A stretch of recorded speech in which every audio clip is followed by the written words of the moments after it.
मेरी डरावनी उड़ान दुबई की ओर। भाग एक।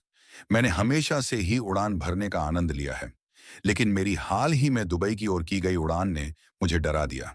यह एक ऐसी उड़ान थी जिसे मैं कभी नहीं भूल सकता। मैं दिल्ली से दुबई की ओर जा रहा था और मैंने अपनी सीट पर बैठने के बाद ही महसूस किया कि कुछ अजीब है। विमान के अंदर का माहौल अजीब सा था और मैंने महसूस किया कि विमान के अन्य यात्री भी अजीब से व्यवहार कर रहे थे। विमान ने उड़ान भरी और मैंने अपनी सीट पर बैठने के बाद ही महसूस किया कि विमान में कुछ अजीब हो रहा है। विमान के इंजन की आवाज अजीब सी थी और मैंने महसूस किया कि विमान की गति बहुत तेज हो रही थी। मैंने अपने बगल में बैठे यात्री से पूछा कि क्या वह भी यही महसूस कर रहा है, लेकिन उसने कहा कि वह कुछ नहीं महसूस कर रहा है। मैंने सोचा कि शायद मैं ही अजीब सा व्यवहार कर रहा हूं, लेकिन फिर मैंने देखा कि विमान के अन्य यात्री भी अजीब से व्यवहार कर रहे थे।